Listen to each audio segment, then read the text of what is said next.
الحمد لله نحمده ونستعينه ونستغفره ونعوذ بالله من شرور أنفسنا ومن سيئات أعمالنا من يهده الله فلا مضل له ومن يضلل فلا هادي له وأشهد أن لا إله إلا الله وحده لا شريك له وأشهد أن محمدا عبده ورسوله أرسله بالهدى ودين الحق ليظهره على الدين كله ولو كره المشركون اللهم صل على محمد وعلى آل محمد كما صليت على إبراهيم وعلى آل إبراهيم إنك حميد مجيد اللهم بارك على محمد وعلى آل محمد كما باركت على إبراهيم وعلى آل إبراهيم في العالمين إنك حميد مجيد عباد الله أوصيكم ونفسي أولا بتقوى الله يا أيها الذين آمنوا اتقوا الله حق تقاته ولا تموتن إلا وأنتم مسلمون يا أيها الذين آمنوا اتقوا الله وقولوا قولا سديدا يصلح لكم أعمالكم ويغفر لكم ذنوبكم ومن يطع الله ورسوله فقد فاز فوزا عظيما يا أيها الناس اتقوا ربكم الذي خلقكم من نفس واحدة وخلق منها زوجها وبث منهما رجالا كثيرا ونساء واتقوا الله الذي تساءلون به والأرحام إن الله كان عليكم رقيبا أما بعد فإن أصدق الحديث كتاب الله وخير الهدي هدي محمد صلى الله عليه وسلم وشر الأمور محدثاتها وكل محدثة بدعة وكل بدعة ضلالة وكل ضلالة في النار അല്ലാഹുവിന്റെ സത്യവിശ്വാസികളായ അടിമകളെ, തഖ്വയുള്ളവരായി ജീവിക്കുകയും അതുവഴി ദുനിയാവിലും ആഖിറത്തിലും അല്ലാഹു പൊരുത്തപ്പെടുന്ന ജീവിതം സമ്പാദിക്കുകയും ചെയ്യണമെന്ന് ആദ്യമായി എന്നോടും തുടർന്ന് നിങ്ങൾ ഓരോരുത്തരോടും വസിയത്ത് ചെയ്യും. അല്ലാഹു സുബ്ഹാനഹു വ തആല ഈ ഭൂമിയിൽ ജീവിക്കുന്ന മനുഷ്യരുടെ ആഖിറത്തിന്റെ ലക്ഷ്യം പൂർത്തിയാകുന്നതിന് വേണ്ടി ഉപയോഗിച്ചിരിക്കുന്നത് 4 കിതാബുകളും 1,24,000 വരുന്ന നബിമാരെയും അതിൽ നിന്ന് 313 വരുന്ന മുർസലീങ്ങളെയുമാണ്. ഒരു ബൃഹത്തായ പദ്ധതിയാണ് അള്ളാഹുവിന്റെ. അല്ലാഹു സുബ്ഹാനഹു വ തആല ഭൂമിയിൽ ജീവിക്കുന്ന മനുഷ്യരിൽ നിന്ന് ആവശ്യപ്പെടുന്നത് ഷഹാദത്താണ്. അടിസ്ഥാനപരമായി ആവശ്യപ്പെടുന്നത് ഷഹാദത്താണ്. അതെ, ഇസ്ലാമിന്റെ ഒന്നാമത്തെ കാര്യമായ ഷഹാദ. അൽ ഇസ്ലാം അൻ തശ്ഹദ അല്ലാ ഇലാഹ ഇല്ലല്ലാഹ് വ അന്ന മുഹമ്മദർ റസൂലുള്ളാഹ്. ബുനിയൽ ഇസ്ലാം, ഇസ്ലാം നിർമ്മിക്കപ്പെട്ടിരിക്കുന്നത് അലാ ഖംസ്, 5 തൂണിലാണ്. ഷഹാദത്തി അല്ലാ ഇലാഹ ഇല്ലല്ലാഹ്, ഒന്നാമത്തെ തൂണ് അല്ലാഹുവുമായി കരാറിലേർപ്പെടലാണ്. എന്താണ് ഷഹാദത്തിന്റെ മഅന? നാം പലരോടും അവരുടെ മാതൃഭാഷയിൽ അർത്ഥം വെച്ച് പഠിച്ചു കാണാം. ചെറുപ്പത്തില് 1ാം ക്ലാസ്സിൽ മദ്രസയിൽ പഠിക്കുന്ന സമയത്ത്. അത് കഴിഞ്ഞിട്ട് ഇപ്പോഴും ഷഹാദത്ത് എന്താണെന്നുള്ള ചർച്ച നാം ചെയ്തിട്ടില്ല. ഇരിക്കുന്ന ഓരോരുത്തരും ഞാനും അവരവരുടെ നഫ്സോട് ചോദിക്കണം, ഇസ്ലാമിന്റെ 5 കാര്യമായ നിസ്കാരത്തെ സംബന്ധിച്ച് നമുക്ക് നന്നായിട്ട് അറിയാം.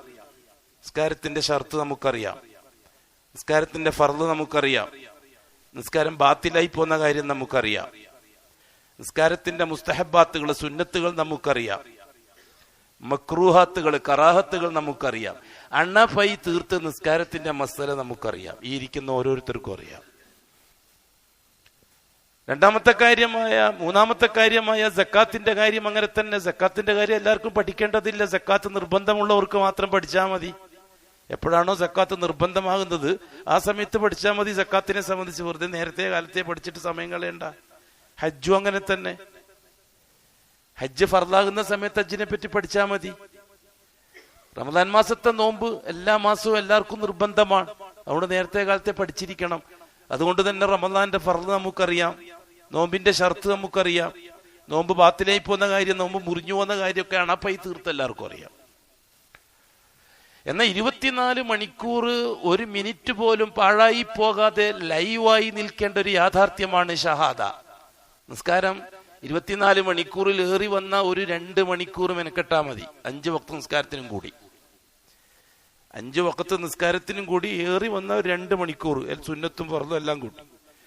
ബാക്കി 23 മണിക്കൂർ ഫ്രീ ആണ്. സക്കാത്ത് വർഷത്തിൽ ഒരു പ്രാവശ്യ ഫർളുള്ളൂ, ബാക്കി മുഴുവനും ഫ്രീ ആണ്. ഒറ്റ പ്രാവശ്യം കൊടുത്തു കഴിഞ്ഞാൽ ബാക്കി ഒരു വർഷം മുഴുവനും ഫ്രീ ആണ്. റമദാൻ ഒരു മാസം മാത്രമേ നോമ്പ് നിർബന്ധമുള്ളൂ, ബാക്കി 11 മാസം ഫ്രീ ആണ്. ഹജ്ജ് ജീവിതത്തിൽ ഒരു പ്രാവശ്യമേ ഫർളുള്ളൂ, ജീവിതമേ ഫ്രീ ആണ് ബാക്കി. ഷഹാദത്തോ? ഇസ്ലാമിന്റെ ഒന്നാമത്തെ കാര്യമായ ഷഹാദ 24 മണിക്കൂറിൽ ഒരു സെക്കൻഡ് പാഴായിക്കൂടാ. 24 മണിക്കൂറും ലൈവായി നിൽക്കേണ്ടതാണ്. ഏത് സമയത്തും ഷഹാദ ദുർബലപ്പെടാം. ഒന്നിക്കൽ സസ്പെൻഡ് ആവും, അല്ലെങ്കിൽ ഡിസ്മിസ് ആവും, അല്ലെങ്കിൽ ഡാമേജുകൾ വന്ന് ഉപയോഗശൂന്യമാവും. അതോടുകൂടി നരകം ഫർളാവും. നിസ്കാരം ബാത്തിലായി പോയാൽ നരകം ഫർളാകുന്നില്ല. നിസ്കാരം മുറിഞ്ഞാൽ നിസ്കാരം മടക്കി നിസ്കരിച്ചാൽ മതി. നോമ്പ് ബാത്തിലായാൽ പിന്നെ ഒന്ന് കടം വിട്ടിയാൽ മതി. സക്കാത്ത് ഇക്കൊല്ലം കൊടുക്കാൻ കഴിഞ്ഞിട്ടില്ലെങ്കിൽ നിർബന്ധമായി അടുത്ത കൊല്ലം അതും കൂടി കൂട്ടിക്കൊടുത്താൽ മതി, പ്രശ്നം തീർന്ന്. ഇക്കൊല്ലത്ത് പോയ ഹജ്ജ് ഫർളായി ബാത്തിലായി പോയിട്ടുണ്ടെങ്കിൽ അടുത്ത കൊല്ലം ഖളാ വിട്ടിയാൽ മതി. ഷഹാദത്ത് ബാത്തിലായാൽ പ്രായപൂർത്തിക്ക് ശേഷമുള്ള മുഴുവൻ നിസ്കാരവും ബാത്തിലാണ്. ഒരാളെ ഷഹാദത്ത് ബാത്തിലായാൽ പ്രായപൂർത്തിക്ക് ശേഷമുള്ള മുഴുവൻ നിസ്കാരവും ബാത്തിലാണ്, മുഴുവൻ ഹജ്ജും ബാത്തിലാണ്, മുഴുവൻ സക്കാത്തും ബാത്തിലാണ്, മുഴുവൻ അമലും ബാത്തിലാണ്. ലയഹ്ബതന്ന അമലുക ലഇൻ അശ്റക്ത ലയഹ്ബതന്ന അമലുക. അതേസമയത്ത് ഷഹാദത്തിനെ സംബന്ധിച്ച് നാം 1-ാം ക്ലാസ്സിൽ 5-ാമത്തെ വയസ്സിൽ മദ്രസയിൽ ചേർത്തപ്പോൾ മൊല്ലാക്ക കാണാതെ പഠിപ്പിച്ച എന്ന വാചകത്തിന് അപ്പുറത്ത് ഷഹാദത്തിനെ പറ്റി നമുക്കൊന്നും അറിയില്ല. അന്ന് നാം പഠിച്ചിട്ടുണ്ട്.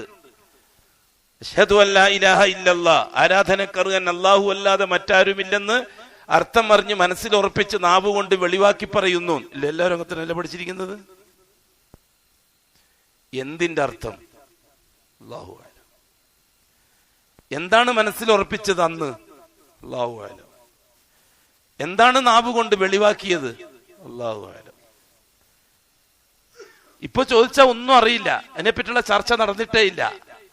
മദ്രസയിൽ 2-ാം തരത്തിൽ ചേർത്തപ്പോൾ പഠിച്ചത് 1-ാമത്തെ പാഠം നിസ്കാരം, 2-ാമത്തെ പാഠം സക്കാത്ത്, പിന്നെ നോമ്പ്, പിന്നെ ഹജ്ജ്, ഷഹാദ. 3-ാം ക്ലാസ്സിലെത്തിയപ്പോൾ നിസ്കാരം, നോമ്പ്, സക്കാത്ത്, ഹജ്ജ്, ഷഹാദ. 4-ാം ക്ലാസ്സിലെത്തിയപ്പോഴും നിസ്കാരം, നോമ്പ്, സക്കാത്ത്, ഹജ്ജ്, ഷഹാദ. 5-ാം ക്ലാസ്സിലെത്തിയപ്പോഴും നിസ്കാരം, നോമ്പ്, സക്കാത്ത്, ഹജ്ജ്, ഷഹാദ. എന്തേ പഠിപ്പിക്കപ്പെട്ടില്ല? മനഃപൂർവ്വം നൂറ്റാണ്ടുകൾക്ക് മുമ്പ് ആരോ കളിച്ചിട്ടുണ്ട് അത് പഠിപ്പിക്കാതിരിക്കാൻ. ദർസിൽ പോയി ചേർത്തപ്പോൾ ആദ്യം ബാബു സ്വല, നിസ്കാരത്തിന്റെ അധ്യായം. ബാബു ഷഹാദ എവിടെ? 10 കിതാബ് ഓതുന്ന സമയത്ത് അങ്ങനെയാണ് പഠിച്ചത്. പിന്നെ ഉംദ, അതാണ് ഷാഫി ഫിഖിന്റെ കിതാബ്. 1-ാമത്തെ പാഠം ബാബു സ്വല, ബാബു ഷഹാദ എവിടെ? പിന്നെ ഫതുഹുൽ മുഈൻ, അപ്പോഴേക്കും ഒരു മൊയ്ലിയാരാവും. ആദ്യത്തെ പാഠം ബാബു സലാ, നിസ്കാരത്തെ കടുകീറി പഠിക്കുകയാണ് നിസ്കാരത്തെ സംബന്ധിച്ച്. ബാബു ഷഹാദ. പിന്നെ പള്ളി ദർസിലേക്ക് ഓതാൻ വേണ്ടി പോയാൽ ആദ്യത്തെ പാഠം ബാബുസ്വല. അറബി കോളേജിൽ പഠിക്കാൻ വേണ്ടി പോയാൽ അവിടെയും ആദ്യത്തെ പാഠം ബാബുസ്വല. ഡിഗ്രിയെല്ലാം എടുത്ത് തിരിച്ചു വന്നിട്ട് ഒരു ദർസ് തുടങ്ങിയാൽ ആ ദർസിൽ പഠിപ്പിക്കുന്ന ആദ്യത്തെ വിഷയം ബാബുസ്വല, നിസ്കാരം. ഇസ്ലാമിന്റെ 2ാമത്തെ കാര്യം മുതൽ 5ാമത്തെ കാര്യം വരെയുള്ള 4 കാര്യങ്ങളിൽ ഈ ഉമ്മത്ത് വളരെ ഗഹനമായി പഠിക്കുന്നുണ്ട് ഇപ്പോഴും. ഹൈദിന്റെയും നിഫാസിന്റെയും ജനാബത്തിന്റെയും മസലറിയാത്ത ഒരൊറ്റ മുസ്ലിം ലോകത്തുണ്ടാവില്ല, പ്രത്യേകിച്ചിട്ട് നമ്മുടെ നാടുകളില്. വയസ്സ് 100 ജനാബത്തിനെ പറ്റി പഠിച്ചുകൊണ്ടിരിക്കുകയാണ്, വയസ്സ് 75 ഹൈദിന്റെ മസല പഠിച്ചുകൊണ്ടിരിക്കുകയാണ്. 500 കൊല്ലം ജീവിച്ചാൽ 500ാമത്തെ കൊല്ലവും ലൈവായിട്ട് നിൽക്കേണ്ട ഷഹാദയെ സംബന്ധിച്ചൊരു വിവരവും ഈ ഉമ്മത്തിനില്ല.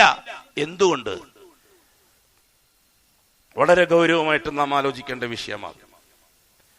ദീനുൽ ഇസ്ലാമിന്റെ 1ാമത്തെ കാര്യം ഷഹാദത്താണെന്നും അതാണ് അടിസ്ഥാനമെന്നും നാം മനസ്സിലാക്കുന്നു. നടുക്കത്തെ തൂണ് ഷഹാദത്തും ബാക്കി 4 എണ്ണം 4 ഭാഗത്തുള്ള തൂണുമാണെന്നാണ് നാം ചെറുപ്പത്തിലേ പഠിച്ചത്. മധ്യത്തിലുള്ള തൂണ് നഷ്ടപ്പെട്ടാൽ ആ ബിൽഡിങ്ങിന്റെ കഥ കഴിഞ്ഞു. പിന്നെ 4 തൂണ് കൊണ്ട് ആവശ്യമില്ല എന്ന് നാം ഉദാഹരണ സഹിതം പഠിച്ചിട്ടുണ്ട് മദ്രസയിൽ വെച്ച്. എങ്കിൽ ഞാൻ ചോദിക്കുന്നു എന്റെ നഫ്സോടും നിങ്ങളോടും, മാ മഅന ഷഹാദ, എന്താണ് ഈ ഷഹാദ എന്ന് പറഞ്ഞാൽ? എനിക്ക് നന്നായിട്ട് അറിയാം നിങ്ങൾക്ക് ഒറ്റ വാക്കിൽ പോലും അർത്ഥം പെട്ടെന്ന് പറയാൻ കഴിയില്ല. നിസ്കാരം എന്താണെന്ന് ചോദിച്ചാൽ അഡ്ജസ്റ്റ് ചെയ്തിട്ടെങ്കിലും മറുപടി പറയാൻ സാധിക്കും. ഇച്ചിരി വിവരമുള്ളവൻ പറയും അഖ്വാലുൻ വ അഫ്ആലുൻ മുഫ്തതഹത്തുൻ ബിത്തക്ബീരി വ മുഫ്തതമത്തുൻ ബിത്തസ്ലീം. തക്ബീറത്തുൽ ഇഹ്റാം കൊണ്ട് തുടങ്ങുകയും സലാം കൊണ്ട് അവസാനിക്കുകയും ചെയ്യുന്ന ചില വാക്കുകളുടെയും പ്രവൃത്തികളുടെയും സമൂഹത്തിനാണ് നിസ്കാരം എന്ന് പറയുന്നത്. ഏതാണ്ടൊക്കെ ഏകദേശ രൂപം കിട്ടും. എന്നാൽ ഈ രീതിയിൽ ഷഹാദത്ത് പറയാൻ കഴിയില്ല നമ്മളെ കൊണ്ട്. കാരണം നമ്മളതിനനുസരിച്ച് ഗൗരവമായിട്ട് പഠിച്ചിട്ടില്ല. മുസ്ലിമീങ്ങളൊക്കെ തന്നെയാണ് നാം. ഇസ്ലാമിന്റെ അടിസ്ഥാനം ഷഹാദത്തുമാണ്. ഷഹാദത്താണ് ദീനുൽ ഇസ്ലാമിന്റെ അടിസ്ഥാനം. എന്താണ് ഷഹാദത്തിന്റെ മാന? ഷഹാദത്ത് കൊണ്ട് ഉദ്ദേശിക്കുന്നത് എഗ്രിമെന്റ്, ഉടമ്പടിയാണ്, കരാറാണ്. ഒരടിമ തന്റെ ഉടമയുമായി നടത്തുന്ന കരാറിനാണ് ഷഹാദത്ത് എന്ന് പറയുന്നത്. ഷഹാദത്ത് 2 തരമാണ്. ഒന്ന് അശ്ശഹാദത്തുർ റുബൂബിയ്യ, മറ്റേത് അശ്ശഹാദത്തുൽ ഉലൂഹിയ്യ. അള്ളാഹുവിന്റെ റുബൂബിയ്യത്ത് സമ്മതിച്ചു കൊടുക്കലാണ് 1ാമത്തെ ഷഹാദ. അള്ളാന്റെ ഉലൂഹിയത്ത് സമ്മതിച്ചു കൊടുക്കലാണ് 2ാമത്തെ ഷഹാദ. എന്താണ് ഈ റുബൂബിയ്യത്ത് എന്ന് പറഞ്ഞാൽ? ഒറ്റ വാക്കിൽ നാം രക്ഷിതാവ് എന്നർത്ഥം വെച്ചു റബ്ബിന്. ഒറ്റ വാക്കിൽ റബ്ബിന് രക്ഷിതാവ് എന്നർത്ഥം വെച്ചപ്പോൾ നമുക്ക് റബ്ബിനെ മനസ്സിലാവാതെ പോയി. എന്താണ് രക്ഷിതാവ് എന്ന് പറഞ്ഞാൽ? അതിന്റെ വിശദീകരണം ആർക്കും അറിയില്ല. റബ്ബ് എന്ന് പറഞ്ഞാൽ രക്ഷിതാവ്, രക്ഷിതാവ് എന്ന് പറഞ്ഞാലോ ആർക്കും അറിയില്ല. അറിയാത്തൊരു സാധനം കൊണ്ടാണോ ഈ കാലം അത്രയും നടന്നത്? എന്നാൽ നാം മനസ്സിലാക്കണം, റബ്ബ് എന്നതുകൊണ്ട് ഉദ്ദേശിക്കുന്നത് 3 അധികാരാവകാശങ്ങൾ ഏതൊരുവനിൽ മാത്രം നിക്ഷിപ്തമാണോ അവനെ വിളിക്കാൻ ഉപയോഗിക്കുന്ന പേരാണ് റബ്ബ്. ആ റബ്ബ് അല്ലാഹുവാണ്. ഏതാണ് ഈ 3 അധികാരങ്ങൾ? ഒന്ന് അൽ മുൽക്ക്, ഈ പ്രപഞ്ചമഖിലാണ്ടത്തിന്റെയും ഉടമസ്ഥനാകാനുള്ള അധികാരം. 2ാമത്തത് അൽ ഖൽഖ്, ഈ പ്രപഞ്ചമഖിലാണ്ടത്തെയും നിർമ്മിക്കാൻ, സൃഷ്ടിക്കാനുള്ള, പടക്കാനുള്ള അവകാശം. 3ാമത്തത് തദ്ബീർ, ഈ പ്രപഞ്ചമഖിലാണ്ടത്തെയും നിയന്ത്രിക്കാനുള്ള അധികാരം. അൽ മുൽക്ക് വൽ ഖൽഖ് വത്തദ്ബീർ, ഇതാണ് റബ്ബ്. ഉടമസ്ഥതാധികാരം, നിർമ്മാണാധികാരം, നിയന്ത്രണാധികാരം, ഈ 3 അധികാരം ഏതൊരുവനിൽ മാത്രം നിക്ഷിപ്തമാണോ അവനെ വിളിക്കാൻ ഉപയോഗിക്കുന്ന പേരാണ് റബ്ബ്. ആ റബ്ബ് അല്ലാഹുവാണ്. ഖാലു റബ്ബുനല്ലാഹ്, റബ്ബുന, നമ്മുടെ റബ്ബാണ്. ആര്? അല്ലാഹ്, അല്ലാഹു തആല. അല്ലാഹുവാണ് നമ്മളെ റബ്ബ്. നമ്മളെ റബ്ബ് അല്ലാഹുവാണെന്നല്ല, അല്ലാഹുവാണ് നമ്മുടെ റബ്ബ്. വ്യത്യാസമുണ്ട് ഇല്ലേ? ഭാഷ വ്യത്യാസമില്ലേ? നമ്മളെ റബ്ബ് അല്ലാഹുവാണ്, അല്ലാഹുവാണ് നമ്മുടെ റബ്ബ്. പ്രയോഗത്തിന് വ്യത്യാസമില്ലേ? അപ്പൊ കേൾക്കുമ്പോൾ തന്നെ ഒരു പ്രത്യേകത തോന്നുന്നില്ലേ? അല്ലാഹുവാണ് നമ്മുടെ റബ്ബ്. അതുകൊണ്ട് തന്നെയാണ് അംബിയാ മുർസലീങ്ങൾ ദുആ ചെയ്യുമ്പോൾ അധികവും റബ്ബന എന്നാണ് ഉപയോഗിക്കാറ്. അല്ലാഹുമ്മ എന്ന് വളരെ കുറച്ചേ ഉപയോഗിച്ചിട്ടുള്ള നബിമാര് അല്ലേ? ആദം അലൈഹിസ്സലാത്തു വസ്സലാം ദുആ ചെയ്തു റബ്ബന ളലംനാ അൻഫുസനാ വഇല്ലം തഗ്ഫിർ ലനാ.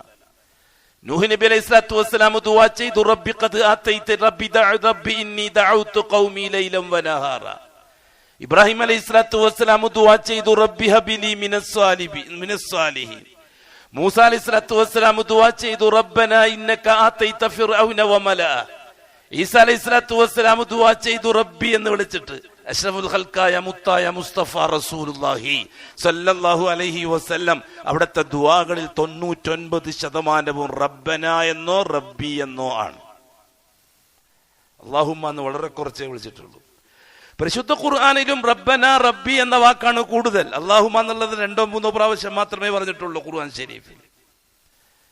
അതെ, അല്ലാഹുവിന്റെ റുബൂബിയത്തിനാണ് പ്രത്യേകത. അതുകൊണ്ട് തന്നെ പടച്ചവനെ എന്ന് ദുആ ചെയ്യുന്നത് കുറച്ച് അതുപേടുണ്ട്. നാം മലയാളത്തിലും മറ്റൊക്കെ നമ്മുടെ ഭാഷയിലൊക്കെ ദുആ ചെയ്യുമ്പോൾ പടച്ചോനെ തമ്പുരാനെ എന്നൊക്കെ ദുആ ചെയ്യുന്ന രീതി അത്ര നല്ല രീതിയല്ല. അള്ളാഹുവിന് അള്ളാഹു ഇട്ട പേര് വേണം നാം വിളിക്കാൻ. നമ്മളെ വക അള്ളാഹ്ക്ക് പേരിടരുത്. പടച്ചവൻ എന്നത് നമ്മുടെ വക ഇട്ട പേരാണ്, അള്ളാഹു ഇട്ട പേരല്ല. അള്ളാഹുവിന്റെ നഫ്സിന് പേരിട്ടിട്ടുണ്ട്. ഉറങ്ങുന്ന സന്ദർഭത്തിൽ ചെയ്യാനുള്ള ദുആയിൽ റസൂലുള്ളാഹി സ്വല്ലല്ലാഹു അലൈഹി വസല്ലം പഠിപ്പിച്ചത് അങ്ങനെയല്ലേ? അതേപോലെ തന്നെ ബുദ്ധിമുട്ടുകൾ, ഫർജ്, ഹമ്മുകൾ വരുന്ന സമയത്തുള്ള ദുആ, ഹമ്മിന്റെ ദുആ, ദുഃഖങ്ങളും വിഷമങ്ങളും പ്രയാസങ്ങളും വരുമ്പോൾ ഉളു ഉണ്ടാക്കി 2 റക്അത്ത് നിസ്കരിച്ച് നിങ്ങൾ ദുആ ചെയ്യുക. അല്ലാഹുമ്മ ഇന്നി അബ്ദുക് ഇബ്നു അബ്ദിക് ഇബ്നു അമതിക് നാസിയതി ബിയദിക് മാലിം ഫിയ ഹുക്മുക് അദിലും ഫിയ ഖലാഉക്. എന്നിട്ട് വിഷയത്തിലേക്ക് കടക്കുക. അല്ലാഹുമ്മ ഇന്നി അസ്അലുക, അല്ലാഹുവേ ഞാൻ നിന്നോട് യാചിക്കുന്നു, ബികുല്ലി ഇസ്മിൻ ഹുവ ലക്, നിനക്കുള്ള മുഴുവൻ പേരുകളുടെയും ബർക്കത്ത് മുൻനിർത്തി ഞാൻ നിന്നോട് ചോദിക്കുന്നു. ബികുല്ലി ഇസ്മിൻ ഹുവ ലക് സമ്മൈത ബിഹി നഫ്സക്, നീ നിന്റെ തടിക്കിട്ട പേര്. റസൂലുള്ളാഹി തങ്ങൾ പഠിപ്പിച്ചെന്ന ദുആണ്. നീ നിന്റെ തടിക്കിട്ട പേര്, സമ്മൈത ബിഹി നഫ്സക്, അല്ലാഹ്ക്കിട്ട പേര്. ആ പേരുകളുടെ ബർക്കത്ത് മുൻനിർത്തിക്കൊണ്ട് ഞാൻ അല്ലാഹുവേ നിന്നോട് ചോദിക്കുന്നു. അല്ലാഹു തആല അല്ലാഹ്ക്കിട്ട പേരിൽ പടച്ചവൻ എന്ന പേരില്ല, തമ്പുരാൻ എന്ന പേരില്ല, ദൈവം എന്ന പേരില്ല, ഉടയവൻ എന്ന പേരില്ല. പിന്നെന്താ നിങ്ങളെ ഭാഷ എന്താ പറയാ? ദേവര എന്താ നിങ്ങൾ പറയാ? അതൊന്നും അല്ലാഹ്ക്കിട്ട പേരിലില്ല. അല്ലാഹ്ക്കിട്ട പേരെന്താണെന്ന് പഠിക്കൽ നമുക്ക് നിർബന്ധമാണ്. നമ്മളെ വക അതിനെ മാറ്റി പറഞ്ഞിട്ട് കാര്യമില്ല. രക്ഷിതാവ് എന്ന് സാധാരണ നമ്മൾ ഉപയോഗിക്കുന്നൊരു പേരാണ്. കുട്ടികളെ സ്കൂളിൽ ചേർക്കാൻ കൊണ്ടുപോയാൽ ആദ്യത്തെ ചോദ്യം കുട്ടിന്റെ പേരെന്താണെന്നാ അപേക്ഷാ ഫോറത്തിൽ. 2ാമത്തെ ചോദ്യം കുട്ടിന്റെ പിതാവിന്റെ പേരെന്താണെന്നാ. 3ാമത്തെ ചോദ്യം കുട്ടിന്റെ രക്ഷിതാവിന്റെ പേരെന്താണെന്ന്. എന്തെഴുതാ? അല്ലാഹു എന്നാ എഴുതാ. നിങ്ങളൊക്കെ കുട്ടികളെ ചേർക്കുന്ന സമയത്ത് അല്ലാഹു എന്നാണോ എഴുതിയിരിക്കുന്നത് അപേക്ഷാ ഫോറത്തിൽ? നിങ്ങൾ ഒന്നിക്ക ബാപ്പയുണ്ടെങ്കിൽ ബാപ്പാന്റെ പേര്, അല്ലെങ്കിൽ അമ്മോന്റെ പേര്, അല്ലെങ്കിൽ ഉപ്പാപ്പന്റെ പേര്. അപ്പൊ രക്ഷിതാവ് കുറേ രക്ഷിതാവ്, അള്ളീന്റെ രക്ഷിതാവ്, ഉപ്പിന്റെ രക്ഷിതാവ്, ഉപ്പപ്പിന്റെ രക്ഷിതാവ്, അപ്പൊ കുറേ രക്ഷിതാവ്. എന്താ ഇത്? അതാ ഞാൻ പറഞ്ഞു, നമുക്ക് അള്ളാഹുവിനെ മനസ്സിലായിട്ടില്ല. നാം ഒരുപാട് കാലമായി അള്ളാഹുവിനെ പറഞ്ഞു നടക്കുന്നുണ്ടെങ്കിലും അള്ളാഹു ആരാണെന്ന് നമുക്ക് മനസ്സിലായിട്ടില്ല. ഇനിയും വൈകും മനസ്സിലാക്കാൻ ഇതേ പോക്ക് പോയാൽ. ചുരുങ്ങിയ പക്ഷം നാം ഓരോരുത്തരും വ്യക്തിപരമായി അള്ളാഹുവിനെ അറിയും. ഫഅലം അന്നഹു ലാ ഇലാഹ ഇല്ലല്ലാഹ്, ലാ ഇലാഹ ഇല്ലല്ലാഹ് പഠിക്കണം. അതിലെ ലാ പഠിക്കണം, ഇലാഹ് പഠിക്കണം, ഇല്ല എന്ന വാക്ക് പഠിക്കണം, അല്ലാഹു എന്ന വാക്ക് പഠിക്കണം. അല്ലദീ സമ്മൈത ബിഹി നഫ്സക് ഔ അൻസൽതഹു ഫീ കിതാബിക്, അല്ലെങ്കിൽ നീ നിന്റെ കിതാബിലിട്ട പേര്, നിന്റെ കിതാബിൽ ഇറക്കി കൊടുത്ത പേര്, നീ ഇറക്കിയ കിതാബുകളിൽ നിനക്കായി നീ പറഞ്ഞ പേരുകൾ, ആ പേരിന്റെ ബർക്കത്ത് മുൻനിർത്തി ഞാൻ ചോദിക്കുന്നു. ഔ അല്ലംതഹു അഹദൻ മിൻ ഖൽഖിക്, അല്ലെങ്കിൽ നിന്റെ സൃഷ്ടികളിൽ ആർക്കെങ്കിലും നീ പഠിപ്പിച്ചു കൊടുത്ത നിന്റെ പേര്. അപ്പൊ എത്ര പേരായി? അപ്പൊ 99 പേര് മാത്രമല്ല അല്ലാഹ്ക്കുള്ളതെന്ന് ഉറപ്പായി. ഇല്ല, അല്ലാഹു തആലക്ക് ലാ തുഹ്സ വലാ തുഅദ്, എണ്ണാൻ സാധിക്കാത്തത്ര പേരുണ്ട് അല്ലാഹു തആലക്ക്. ഒരാൾക്കും എണ്ണി തിട്ടപ്പെടുത്താനോ ഇത്ര എണ്ണമുണ്ടെന്ന് പറയാനോ സാധ്യമല്ല. അതിൽ 99 പേര്. ഇന്ന ലില്ലാഹി ഇസ്മൻ, ഇന്ന ലില്ലാഹി 99 ഇസ്മാ മിഅ ഇല്ലാ വാഹിദ്. അല്ലാഹ്ക്ക് 99 പേരുണ്ട്, അതായത് 100 ഒന്നൊഴികെ. റസൂലുള്ളാഹി തങ്ങൾ അങ്ങനെ പഠിഞ്ഞു തന്നിരിക്കുന്നത്. അത് ഈ ലക്ഷോപലക്ഷം പേരുകളിൽ നിന്ന് പ്രത്യേകമായ ചില പേരുകളാണ്. അതുകൊണ്ട് 99 പേരെ അള്ളാഹ്ക്കുള്ളൂ എന്ന് വിശ്വസിച്ചു പോകരുത്. വല്ലംതഹു അഹദൻ മിൻ ഖൽഖിക് അവസ്തഅ്സർത ബിഹി ഫി ഇൽമിൽ ഗൈബി ഇൻദക്, അല്ലെങ്കിൽ നിന്റെ രഹസ്യജ്ഞാനത്തിൽ നീ സൂക്ഷിച്ചു വെച്ചിരിക്കുന്ന പേര്, ആർക്കും പറഞ്ഞു കൊടുക്കാതെ നീ സ്വകാര്യമായി വെച്ചിരിക്കുന്ന പേര്. അപ്പൊ എത്ര പേരായി അല്ലാഹ്ക്ക്? ആ മുഴുവൻ പേരിന്റെയും ബർക്കത്ത് മുൻനിർത്തിക്കൊണ്ട് ഞാൻ നിന്നോട് ചോദിക്കുന്നു, അല്ലാഹുവേ അൻത ജഅലൽ ഖുർആന റബീഅ ഖൽബി, പരിശുദ്ധ ഖുർആൻ എന്റെ ഹൃദയത്തിന്റെ വസന്തമാക്കി തരണം എന്ന്. അപ്പൊ ഹദീസിലൂടെ അല്ലാഹു സുബ്ഹാനഹു വ തആല ഒരുപാട് പേരിന്റെ ഉടമയാണെന്നും അള്ളാഹ്ക്കിട്ട പേര് തന്നെ നമ്മൾ വിളിക്കണമെന്നും നമ്മോട് നിർദ്ദേശിക്കപ്പെട്ടിട്ടുണ്ട്. ശരിയാണ്, ഖാലിഖ് എന്ന അള്ളാഹുവിന്റെ ഇസ്മാണ്. ഖാലിഖായ അള്ളാഹുവെ എന്ന് വിളിക്കാം. അതിന്റെ പരിഭാഷയല്ലേ മൗലവി സാഹിബ് പടച്ചവൻ? അതെ, പടച്ചവൻ എന്ന് പരിഭാഷപ്പെടുത്തി വിളിക്കാൻ നമ്മളോട് പറഞ്ഞിട്ടില്ല. അള്ളാഹ്ക്കിട്ട പേര് വിളിക്കാനാണ് പറഞ്ഞിരിക്കുന്നത്. എന്റെ പേര് അബ്ദുള്ള എന്നാണ്. അബ്ദുള്ള എന്ന് മലയാളത്തിലേക്ക് പരിഭാഷപ്പെടുത്തിയാൽ ദേവദാസൻ എന്നർത്ഥം കിട്ടും. അതുകൊണ്ട് ചുഴലി ദേവദാസൻ മൗലവി ഖുത്ബ നിർവഹിക്കുന്നു എന്ന് പറഞ്ഞാൽ ഞാൻ സഹിക്കുമോ? നിങ്ങൾ അംഗീകരിക്കുമോ? എന്താ നിങ്ങൾ തെറ്റ് വല്ലതുണ്ടോ? എന്റെ പരിഭാഷയല്ലേ പറഞ്ഞത്? അബ്ദുള്ള എന്നുള്ളതിന്റെ മലയാള പരിഭാഷയല്ലേ? ഒരു കീടമായ ഞാൻ അംഗീകരിക്കുകയില്ലെങ്കിൽ എല്ലാമായ അള്ളാഹു പിന്നെ എങ്ങനെയാ അവന്റെ പേര് മാറ്റി പറയാൻ അംഗീകരിക്കുക? അതുകൊണ്ട് അള്ളാഹുവിന്റെ ഇസ്മോറി വളരെ സൂക്ഷിക്കണം. റബ്ബേ, എന്റെ റബ്ബേ, റബ്ബി, റബ്ബന, അള്ളാഹ്ക്ക് ഭയങ്കര ഇഷ്ടമാണ് ആ പേര്. അപ്പൊ എന്താ ഈ അർത്ഥം? റബ്ബന, എന്റെ മാലിക്കും എന്റെ ഖാലിക്കും എന്റെ മുദബ്ബിറുമായവനെ എന്നർത്ഥമായി. പടച്ചവനെ എന്ന് വിളിച്ചാൽ അങ്ങനെ അർത്ഥം കിട്ടൂല. രക്ഷിതാവെ എന്ന് വിളിച്ചാൽ അങ്ങനെ അർത്ഥം കിട്ടൂല. രക്ഷിതാവിന് മലയാളത്തിൽ അങ്ങനെ ഒരു അർത്ഥമില്ല. അതേ അവസരത്തിൽ റബ്ബിന് അറബിയിൽ ഇങ്ങനെ ഒരു അർത്ഥമുണ്ട്. അപ്പൊ അള്ളാഹുവിന്റെ റുബൂബിയ്യത്ത് അംഗീകരിച്ചു കൊടുക്കുക, അള്ളാഹു റബ്ബാണെന്ന് സമ്മതിക്കുക. ഒന്നും കൂടി ലളിതമായിട്ട് ഞാൻ പറഞ്ഞു തരാം റബ്ബിന്റെ മാന. അങ്ങ് ഇങ്ങോട്ട് എന്തെല്ലാം കിട്ടുന്നുവോ, അത് ഭൂമിയിലാവട്ടെ, ആകാശത്തിലാവട്ടെ, അടുക്കളയിലാവട്ടെ, അങ്ങാടിയിലാവട്ടെ, അന്താരാഷ്ട്ര ലെവലിലാവട്ടെ, എന്തെല്ലാം ഈ സൃഷ്ടി സമൂഹത്തിന് ലഭിക്കുന്നുവോ അത് മുഴുവനും അള്ളാഹുവിൽ നിന്ന് മാത്രം ലഭിക്കുന്നതാണ്. ഇത് അംഗീകരിച്ചു കൊടുക്കുന്നതിന്റെ പേരാണ് റുബൂബിയത്ത് അംഗീകരിക്കുക എന്ന് പറഞ്ഞാൽ. അങ്ങ് ഇങ്ങോട്ട് കിട്ടുന്നത് എന്തും അത് അള്ളാഹുവിൽ നിന്ന് മാത്രമാണെന്ന് അംഗീകരിക്കലാണ് റുബൂബിയത്ത് അംഗീകരിക്കുക എന്നുള്ളത്. ആ റബ്ബിനെ ഞാൻ അംഗീകരിക്കുന്നു എന്ന് അള്ളാഹ്ക്ക് കരാറ് ചെയ്യലാണ് റുബൂബിയത്തിലുള്ള ഷഹാദ. ഒന്നാമത്തെ ഷഹാദ അശ്ശഹാദത്തു റുബൂബിയ്യ, അള്ളാഹു റബ്ബാണ് എന്ന കാര്യത്തിൽ അള്ളാഹുമായിട്ട് കരാറിൽ ഏർപ്പെടുക. എന്താണ് നാം അള്ളാഹുവിന് കൊടുക്കുന്നത്? അശ്ഹദു അല്ലാ റബ്ബ ഇല്ലല്ലാഹ്.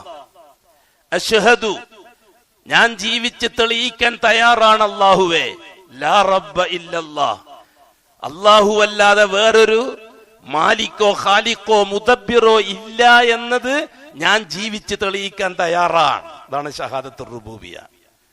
അല്ലാഹു റബ്ബാണ് എന്ന് ഞാൻ അംഗീകരിക്കുന്നു എന്നല്ല, അല്ലാഹ് റബ്ബാണ് എന്ന വിഷയം ജീവിച്ച് തെളിയിക്കാൻ ഞാൻ തയ്യാറാണ് എന്ന്. വലിയ വിഷയ, തെളിയിക്കൽ ചില്ലറ കാര്യമൊന്നുമല്ല. എന്തുകൊണ്ടാണ് ഈ ഭൂമിയിൽ റുബൂബിയത്തിലുള്ള ഷഹാദ പ്രവാചകന്മാര് പറഞ്ഞു തരാതിരുന്നത്? അല്ലാഹു സുബ്ഹാനഹു വ തആല മുർസലീങ്ങളെ നിയോഗിച്ചത് ഉലൂഹിയത്തിലുള്ള ഷഹാദ പറഞ്ഞു തരാനാണ്. മുർസലീങ്ങളെ അല്ലാഹു തആല നിയോഗിച്ചത് ഉലൂഹിയത്തിലുള്ള ഷഹാദ പറഞ്ഞു തരാനാണ്, ലാ ഇലാഹ ഇല്ലല്ലാഹ് പറഞ്ഞു തരാനാണ്. നൂഹ് നബി അലൈഹി സ്വലാത്തു വസ്സലാമാണ് ചരിത്രത്തിൽ ആദ്യമായിട്ട് ലാ ഇലാഹ ഇല്ലല്ലാഹ് കൈകാര്യം ചെയ്തത്. ആദം അലൈഹി സ്വലാത്തു വസ്സലാമിന്റെ കാലത്ത് ലാ ഇലാഹ ഇല്ലല്ലാഹിലുള്ള ഷഹാദ ഇല്ല. ഇദ്രീസ് നബിന്റെ കാലഘട്ടത്തിൽ ലാ ഇലാഹ ഇല്ലല്ലാഹിലുള്ള ഷഹാദ ഇല്ല. ശീസ് നബിന്റെ കാലഘട്ടത്തിൽ ലാ ഇലാഹ ഇല്ലല്ലാഹിലുള്ള ഷഹാദ ഇല്ല. നൂഹ് നബി അലൈഹി സ്വലാത്തു വസ്സലാമാണ് ഈ ലോകത്ത് ആദ്യമായിട്ട് ലാ ഇലാഹ ഇല്ലല്ലാഹിന്റെ ഷഹാദ പ്രബോധനം ചെയ്തത്. അതെ, നൂഹ് നബി അലൈഹി സ്വലാത്തു വസ്സലാം ഒന്നാമത്തെ റസൂലാണ്. അല്ലാഹു തആല റസൂലിനെ നിയോഗിച്ചത് ലാ ഇലാഹ ഇല്ലല്ലാഹ് ഷഹാദത്ത് ചെയ്യാൻ വേണ്ടിയിട്ടാണ്. ലാ റബ്ബ ഇല്ലല്ലാഹ് ഷഹാദ ആകാശ ലോകത്ത് വെച്ച് നടന്ന ഷഹാദയാണ്. അതുകൊണ്ട് തന്നെ അംബിയാ മുർസലീങ്ങൾക്കോ നമുക്കോ റുബൂബിയത്തിലുള്ള ഷഹാദത്ത് സ്വഹീയാകാനുള്ള ഷർത്തിൽപ്പെട്ടതല്ല. ഒരാൾ അശ്ഹദു അല്ലാ റബ്ബ ഇല്ലല്ലാഹ് എന്ന് കലിമ ചൊല്ലിയാൽ മുസ്ലിം ആകുമോ? ഇല്ല, മുസ്ലിം ആവില്ല. മുസ്ലിമാകാൻ വന്നു, നമ്മൾ കലിമ ചൊല്ലിക്കൊടുക്കും. നമ്മൾ അഷ്ഹദു അല്ലാ റബ്ബ ഇല്ലല്ലാഹ്, റബ്ബായിട്ട് അല്ലാതെ വേറൊരാളില്ല എന്ന് ഞാൻ ഷഹാദത്ത് വഹിക്കുന്നു എന്നൊറ്റം പറഞ്ഞ അവൻ മുസ്ലിം ആകുമോ? വല്ലാഹി മുസ്ലിം ആവൂല. കാരണം അവൻ റുബൂബിയത്തിലുള്ള ഷഹാദയല്ല മുസ്ലിം ആകാൻ വേണ്ടത്, ഉലൂഹിയത്തിലുള്ള ഷഹാദയാണ്. ശരിക്കും മനസ്സിലാക്കണം ഷഹാദത്തിനെ സംബന്ധിച്ച്. അതുകൊണ്ടാണ് ഞാൻ നേരത്തെ പറഞ്ഞത്, 1ാം ക്ലാസ്സിൽ നിന്ന് ഷഹാദത്തിന്റെ മലയാള അർത്ഥം മുല്ലക്ക പറഞ്ഞു തന്നത് പഠിച്ചതിന് ശേഷം ഇന്നേ വരെ ചർച്ച ചെയ്തിട്ടില്ല എന്ന്. അത് ചർച്ച ചെയ്യാതിരിക്കുന്നതിന്റെ കാര്യത്തിൽ ഷിയാക്കൾക്ക് വലിയ താല്പര്യമുണ്ട്, ഇസ്ലാമിന്റെ ശത്രുക്കൾക്ക് വലിയ താല്പര്യമുണ്ട് അത് ചർച്ച ചെയ്യാതിരിക്കാൻ. എന്തുകൊണ്ടാണ് ഇസ്ലാമിന്റെ ഒന്നാമത്തെ കാര്യമായ ഷഹാദ ലോകത്ത് ചർച്ച ചെയ്യാതെ പോയത്? അതിന്റെ പിറകിൽ ഷീഈ വിഭാഗത്തിന് ജൂതന്റെ തന്ത്രത്തോടുകൂടി വലിയ വിഷയങ്ങളുണ്ട്. അവർക്ക് വലിയ താല്പര്യമുണ്ട് അതില്. ലാ ഇലാഹ ഇല്ലല്ലാഹ് ഷഹാദ ഈ ഉമ്മത്ത് ചർച്ച ചെയ്യാൻ പാടില്ല. ഒന്നാമത്തെ ഷഹാദയുടെ കാര്യത്തിൽ ആർക്കും ലോകത്ത് അഭിപ്രായ വ്യത്യാസമില്ല. ഏതാണ്ട് ഒരു 7000 കൊല്ലം മുമ്പ്, 7500-8000 കൊല്ലം മുമ്പാണ് ദ്രാവിഡ മതം ഉണ്ടാകുന്നത്. നൂഹ് നബി അലൈഹി സ്വലാത്തു വസ്സലാമിന്റെ റിസാലത്തുമായിട്ട് ബന്ധപ്പെട്ടതാണ് ദ്രാവിഡ മതം. അവർക്ക് ലാ റബ്ബ ഇല്ലല്ലാഹ് എന്നുള്ള കാര്യത്തിൽ അഭിപ്രായ വ്യത്യാസമില്ല. അള്ളാഹുവാണ് റബ്ബ് എന്ന കാര്യത്തിൽ അവർക്ക് അഭിപ്രായ വ്യത്യാസമില്ല. അത് കഴിഞ്ഞിട്ട് ഇബ്രാഹിം അലൈഹി സ്വലാത്തു വസ്സലാമിന്റെ റിസാലത്തുമായിട്ട് ബന്ധപ്പെട്ടതാണ് ആര്യമതം. അവർക്കും ലാ റബ്ബ ഇല്ലല്ലാഹ് കാര്യത്തിൽ അഭിപ്രായ വ്യത്യാസമില്ല. അള്ളാഹുവാണ് റബ്ബ് എന്ന കാര്യത്തിൽ അഭിപ്രായ വ്യത്യാസമില്ല ബ്രാഹ്മണ സമൂഹത്തിന്. അത് കഴിഞ്ഞിട്ട് മൂസ അലൈഹി സ്വലാത്തു വസ്സലാമിന്റെ റിസാലത്തിന്റെ അഡ്രസ്സിലാണ് ജൂതമതം ഉണ്ടാകുന്നത്. അവർക്കും ലാ റബ്ബ ഇല്ലല്ലാഹ്, അള്ളാഹുവാണ് റബ്ബ് എന്ന കാര്യത്തിൽ അഭിപ്രായ വ്യത്യാസമില്ല. അത് കഴിഞ്ഞിട്ട് ഏതാണ്ട് ഒരു 2200 കൊല്ലം മുമ്പാണ് ഈസാ അലൈഹി സ്വലാത്തു വസ്സലാമിന്റെ അഡ്രസ്സിൽ ക്രിസ്തു മതം ഉണ്ടാകുന്നത്. അവർക്കും ലാ റബ്ബ ഇല്ലല്ലാഹ് എന്നുള്ള കാര്യത്തിൽ അഭിപ്രായ വ്യത്യാസമില്ല. അത് കഴിഞ്ഞ് മുഹമ്മദുർ റസൂലുള്ളാഹി സ്വല്ലല്ലാഹു അലൈഹി വസല്ലമ തങ്ങളുടെ റിസാലത്തുമായി ബന്ധപ്പെട്ടതാണ് പുതിയ മതം, ഷീഈ മതം. അവർക്കും ലാ റബ്ബ ഇല്ലല്ലാഹ് എന്നുള്ള കാര്യത്തിൽ അഭിപ്രായ വ്യത്യാസമില്ല. 6 മതങ്ങൾ. നൂഹി റിസാലത്തുമായി ബന്ധപ്പെട്ട ദ്രാവിഡ മതം, ഇബ്രാഹിമി റിസാലത്തുമായി ബന്ധപ്പെട്ട ആര്യമതം, മൂസാ റിസാലത്തുമായി ബന്ധപ്പെട്ട ജൂതമതം, ഈസാ റിസാലത്തുമായിട്ട് ബന്ധപ്പെട്ട ക്രിസ്തുമതം, മുഹമ്മദി റിസാലത്തുമായി ബന്ധപ്പെട്ട ഷീഈ മതം. ഈ 5 മതങ്ങളും ലാ റബ്ബ ഇല്ലല്ലാഹ് എന്നുള്ള കാര്യത്തിൽ അഭിപ്രായ വ്യത്യാസമില്ലാത്തവരാണ്. അവർക്ക് ലാ ഇലാഹ ഇല്ലല്ലാഹ് എന്നുള്ള കാര്യത്തിലാണ് അഭിപ്രായ വ്യത്യാസം. ഈ 5 മതക്കാരും അല്ലാഹു റബ്ബാണ് എന്ന് അംഗീകരിക്കുന്നവരാണ്. ഇത് പരിശുദ്ധ ഖുർആന്റെ സാക്ഷ്യമാണ്. ഇവരെല്ലാം അല്ലാഹുവിനെ റബ്ബായിട്ട് കാണുന്നവരാണെന്നുള്ള കാര്യം. എന്തുകൊണ്ട്? ആകാശ ലോകത്ത് വെച്ച്, ആത്മാവിന്റെ ലോകത്ത് വെച്ച്, അർവാഹിന്റെ ലോകത്ത് വെച്ച് അല്ലാഹു തആല ഷഹാദത്ത് പറയിപ്പിച്ചിട്ടുണ്ട്. റുബൂബിയത്തിലുള്ള ഷഹാദ അല്ലാഹു റബ്ബാണെന്ന് ഈ മനുഷ്യ സമൂഹത്തെ കൊണ്ട് പറയിപ്പിച്ചിട്ടുണ്ട്. ആദം അലൈഹി സ്വലാത്തു വസ്സലാം മുതൽ ലോകാവസാനം വരെയുള്ള മനുഷ്യരുടെ ഒരു സമ്മേളനം വിളിച്ചുകൂട്ടി. ആ സമ്മേളനത്തിൽ അല്ലാഹു സുബ്ഹാനഹു വ തആല അല്ലാഹു റബ്ബാണ് എന്ന കാര്യം സമ്മതിപ്പിക്കുകയും ആ സമ്മതം അനുസരിച്ച് ഷഹാദത്ത് പറയിപ്പിക്കുകയും ചെയ്തിട്ടുണ്ട്. പരിശുദ്ധ ഖുർആന്റെ നസ്സ് അനുസരിച്ച് ആ ഷഹാദത്തിൽ പങ്കെടുക്കാത്ത ഒരൊറ്റ മനുഷ്യനും ഇന്ന് ഭൂമിലോകത്തില്ല. മതങ്ങളായ മതക്കാർ മുഴുവനും ആ ഷഹാദത്തിൽ പങ്കെടുത്തവരാണ്. നിരീശ്വരവാദികൾ ആ ഷഹാദത്തിൽ പങ്കെടുത്തവരാണ്. അള്ളാഹുവിന്റെ റുബൂബിയത്തെ അംഗീകരിക്കുമെങ്കിലും മുഹമ്മദ് മുസ്തഫാന്റെ നബുവത്തുമായി ബന്ധപ്പെട്ട വിഷയത്തിൽ വേറൊരു മതമാണ് ഖാദിയാനി മതം. ആർക്കാണ് ഈ വ്യത്യാസമുള്ള കാര്യത്തില്? ഇസ്ലാമിന്റെ 2 ഷഹാദയിൽ 2ാമത്തെ ഷഹാദ ബാത്തിലാക്കിയവരാണ് ഖാദിയാനികൾ. 1ാമത്തെ ഷഹാദ ബാത്തിലാക്കിയവരാണ് ഷിയാക്കൾ. ആരാണ് കടുപ്പക്കാർ? ഉലൂഹിയ്യത്തിലുള്ള ഷഹാദത്ത് ബാത്തിലാക്കിയവരാണോ കടുപ്പക്കാർ? റിസാലത്തിലുള്ള ഷഹാദത്ത് ബാത്തിലാക്കിയവരാണോ കടുപ്പക്കാർ? 1ാമത്തെ ഷഹാദ ബാത്തിലാക്കിയവരാണ് കടുപ്പക്കാർ. കാരണം 1ാമത്തെ ഷഹാദ അടിസ്ഥാനമാണ്, 2ാമത്തെ ഷഹാദ അനുബന്ധമാണ്. 2ാമത്തെ ഷഹാദ അടിസ്ഥാനമല്ല. ഒരാൾ ലാ ഇലാഹ ഇല്ലല്ലാഹ് ഒഴിവാക്കിയിട്ട് മുഹമ്മദുർ റസൂലുള്ളാഹ് എന്ന് മാത്രം കലിമ പറഞ്ഞാൽ എനിക്ക് മുസ്ലിം ആകാൻ പറ്റുമോ? പറ്റൂല. കാരണം അത് അനുബന്ധമാണ്. ലാ ഇലാഹ ഇല്ലല്ലാഹയെ പ്രാവർത്തികമാക്കാനുള്ള അനുബന്ധ കലിമയാണ് മുഹമ്മദുർ റസൂലുള്ളാഹ്. നീ ലാ ഇലാഹ ഇല്ലല്ലാഹ് കൊടുത്ത ഷഹാദ എങ്ങനെയാണ് പ്രാവർത്തികമാക്കുക? മുഹമ്മദുർ റസൂൽ അനുസരിച്ച്. എങ്ങനെയാണ് പ്രാവർത്തികമാക്കുക? മുഹമ്മദുർ റസൂൽ അനുസരിച്ച്. അപ്പൊ പിന്നെ ലാ ഇലാഹ ഇല്ലല്ലാഹ് കൊടുത്ത ഷഹാദ ബാത്തിലാക്കിയവരാണ് അപകടകാരികൾ, ഏറ്റവും വലിയ അപകടകാരികൾ. അതുകൊണ്ട് തന്നെ ഖാദിയാനികളെക്കാൾ വലിയ അപകടകാരികൾ ഷിയാക്കളാണ്. കാരണം അവർ ലാ ഇലാഹ ഇല്ലല്ലയെ ബാത്തിലാക്കിയവരാണ്. ഖാദിയാനികൾ മുഹമ്മദുർ റസൂലുള്ളയെ ബാത്തിലാക്കിയവർ, മുഹമ്മദ് റസൂലിന്റെ ഷഹാദ ബാത്തിലാക്കിയവരാണ്. രണ്ട് ഷഹാദ സഹിയായെങ്കിൽ മാത്രമേ മുസ്ലിം ആകാൻ പറ്റുകയുള്ളൂ. വലിയ വിഷയം തന്നെയാണ്. ആകാശലോകത്ത് അല്ലാഹു സുബ്ഹാനഹു വ തആല ആദം അലൈഹിസ്സലാത്തു വസ്സലാമിനെ ഉടലോടുകൂടിയും ബാക്കിയുള്ളവരെ റൂഹിനെയും പങ്കെടുപ്പിച്ചുകൊണ്ടാണ് ആ സമ്മേളനം നടന്നത്. അന്ന് ആ സമ്മേളനത്തിൽ ഇന്ന് ജീവിച്ച മുഴുവൻ മനുഷ്യരുമുണ്ട്. ഇന്ന് ജീവിച്ചുകൊണ്ടിരിക്കുന്ന മുഴുവൻ മനുഷ്യരും ജാതി മതഭേദമന്യേ, അമേരിക്ക ഭരിക്കുന്ന ട്രംപ് അന്ന് ആ സമ്മേളനത്തിൽ ഉണ്ടായിരുന്നു. റഷ്യ ഭരിക്കുന്ന പുട്ട് ആ സമ്മേളനത്തിലുണ്ടായിരുന്നു. ഇസ്രായേൽ ഭരിക്കുന്ന നെതന്യാഹു ആ സമ്മേളനത്തിലുണ്ടായിരുന്നു. ഇന്ത്യ ഭരിക്കുന്ന നരേന്ദ്രമോദി അന്ന് ആ സമ്മേളനത്തിലുണ്ടായിരുന്നു. നിങ്ങളെ കർണാടകയും നമ്മുടെ കേരളവും ഭരിക്കുന്ന മുഖ്യമന്ത്രിമാര് അന്ന് ആ സമ്മേളനത്തിലുണ്ടായിരുന്നു. ഇത് ഖുർആന്റെ നസ്സല്ലേ സഹോദരങ്ങളെ? ആരെങ്കിലും ഒരാൾ ഒഴിവാക്കാൻ പറ്റുമോ? ഏതെങ്കിലും നിരീശ്വരവാദിയെ ഒഴിവാക്കാൻ പറ്റുമോ? യുക്തിവാദിയെ ഒഴിവാക്കാൻ പറ്റുമോ? മനുഷ്യനായി പിറന്നവർ, ബനു ആദം, ആദമിന്റെ സന്തതികളായി പിറന്നവരെല്ലാം അന്ന് ആ സമ്മേളനത്തിൽ ഉണ്ടായിട്ടില്ലേ? ലോകാവസാനം വരെ ജനിക്കാനിരിക്കുന്നത്, ഇപ്പോൾ ജനിച്ച് ജീവിച്ചുകൊണ്ടിരിക്കുന്നത്, ഇതുവരെ ജനിച്ചു മരിച്ചുപോയവര്, മനുഷ്യൻ എന്ന അഡ്രസ്സിൽ അറിയപ്പെടുന്നവരെല്ലാം അന്ന് ആ സമ്മേളനത്തിൽ പങ്കെടുത്തവരല്ലേ? എന്നിട്ട് അള്ളാഹുമായിട്ട് ആ കരാറിൽ ഏർപ്പെട്ടവരല്ലേ? ആ ഷഹാദത്തിൽ ഏർപ്പെട്ടവരല്ലേ? എന്താണ് അള്ളാഹു പറഞ്ഞത്? വഇദ് അഖദ റബ്ബുക മിൻ ബനി ആദമ മിൻ ളുഹൂരിഹിം ദുർരിയ്യതഹും വഇദ് അഖദ റബ്ബുക മിൻ ബനി ആദമ മിൻ ളുഹൂരിഹിം ദുർരിയ്യതഹും ഫഅശ്ഹദഹും അലാ അൻഫുസിഹിം അലസ്തു ബിറബ്ബികും ഖാലൂ ബലാ ഷഹിദിനാ അൻ തഖൂലു യൗമൽ ഖിയാമത്തി ഇന്നാ കുന്നാ അൻ ഹാദാ ഗാഫിലീൻ. ഖുർആൻ. വഇദ് അഖദ റബ്ബുക, ഓ മുഹമ്മദ് നബി, നിങ്ങളുടെ റബ്ബായ അല്ലാഹു കരാറ് വാങ്ങിയ ഒരു സന്ദർഭം ഉണ്ടായിരുന്നു. അത് നിങ്ങൾ ആലോചിക്കണം.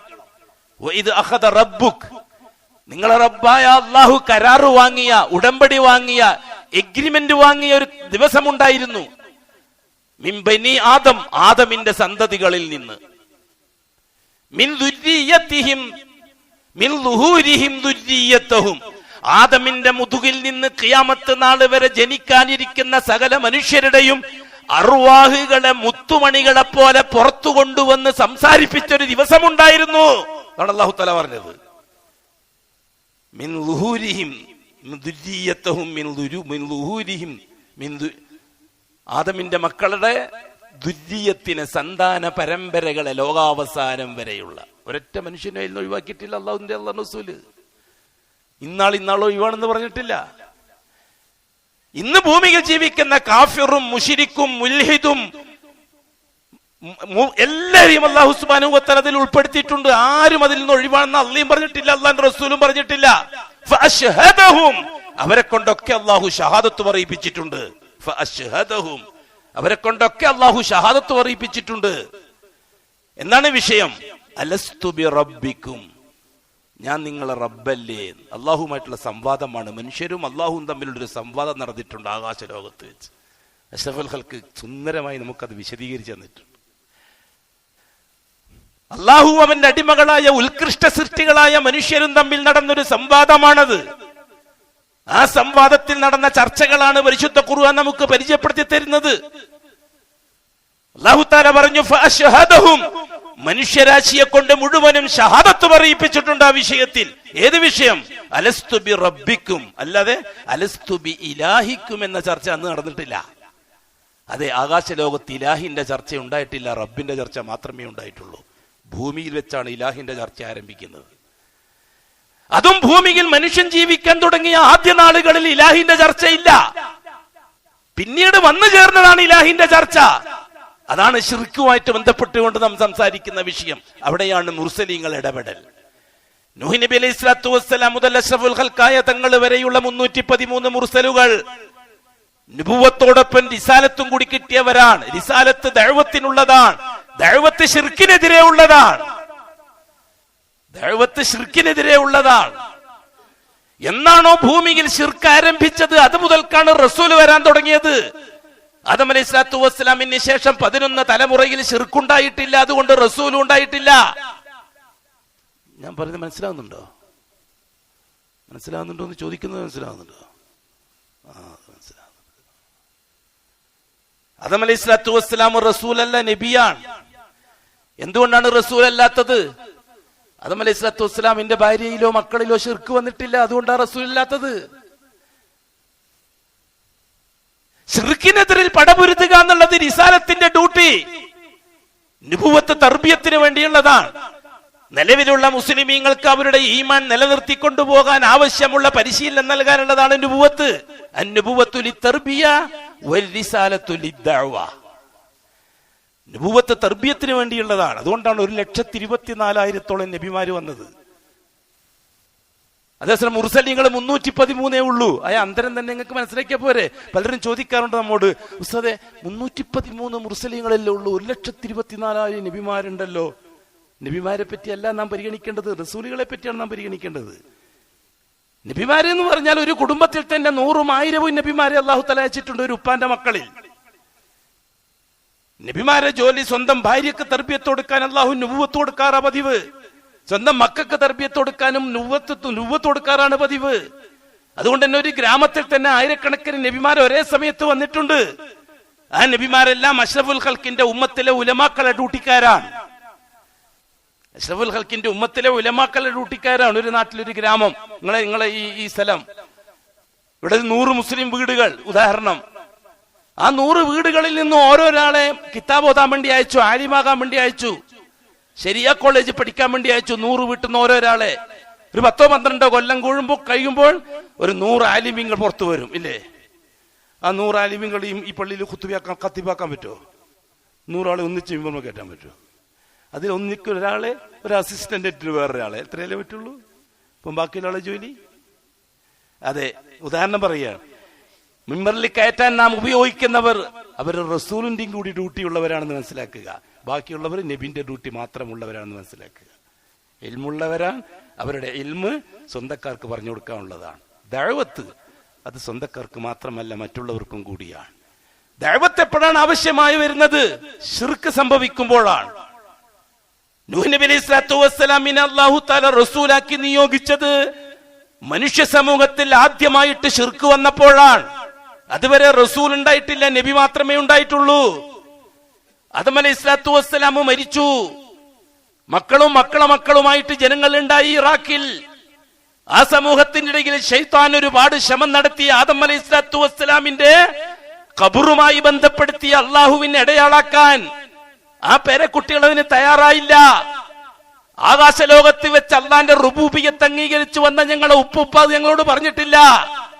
എന്താവശ്യമുണ്ടെങ്കിലും റബ്ബായ അള്ളാഹുവിനോട് മാത്രം, അതിന്റെ ഇടയിൽ വേറൊരാളെ ആവശ്യമില്ല എന്നാ ഉപ്പുപ്പ പഠിപ്പിച്ചത്. അതുകൊണ്ട് ഞങ്ങൾ ഉപ്പുപ്പാന്റെ ഖബറിലേക്ക് പോകുന്ന പ്രശ്നമില്ല. ശൈത്താൻ പരാജയപ്പെട്ടു.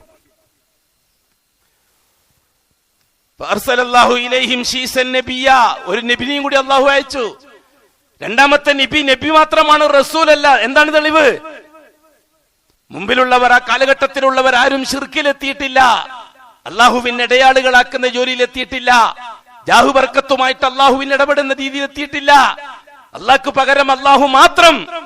അത് നിലനിർത്തിക്കൊണ്ടുപോകാൻ ആവശ്യമുള്ള മഅലൂമാത്തുകളാണ് ശീസ് അലൈഹി സ്വലാത്തു വസ്സലാം പഠിപ്പിച്ചത് ആ സമൂഹത്തിന്.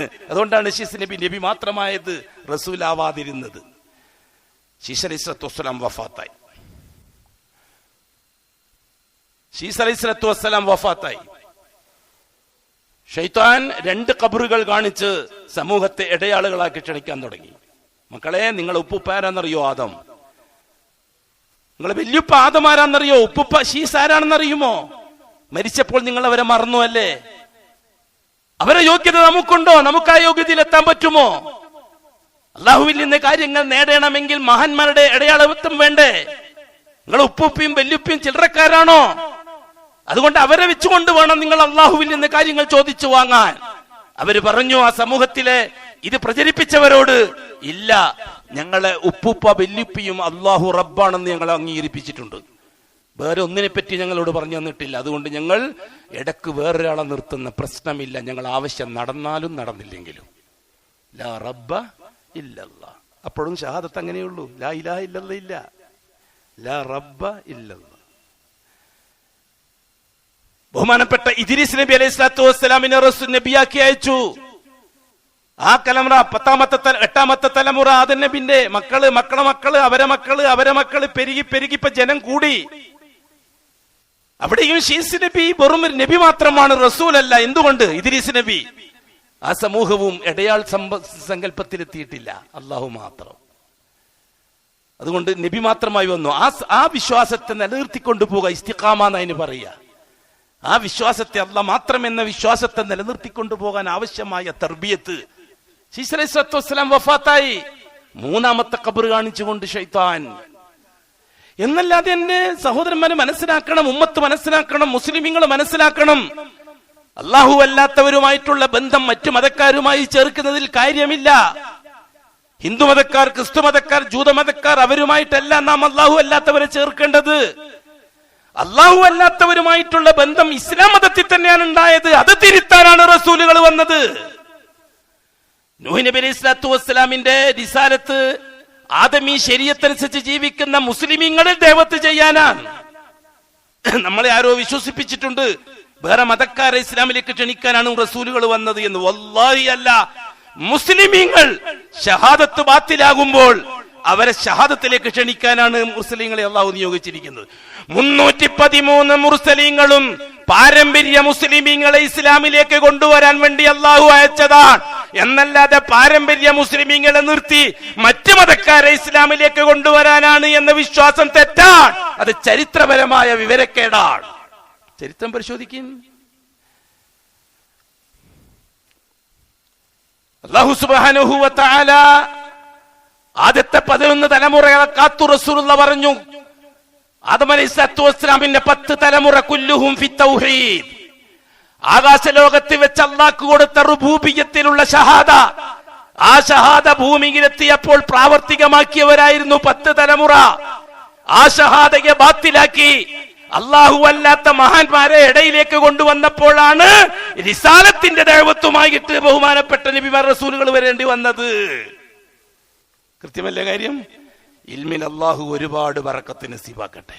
അഖൂലു ഖൗലി ഹാദാ വല്ലാഹു അഅലം വഅസ്തഗ്ഫിറുല്ലാഹൽ അലീം ലീ വലക്കും വഅസ്തഗ്ഫിഹി അന്നി വഅൻകും വഅൻ ജമീഇൽ മുസ്ലിമീന വൽ മുഅ്മിനീന അജ്മഈന വസ്തഗ്ഫിറുഹു ഇന്നഹു ഹുവൽ ഗഫൂറുർ റഹീം.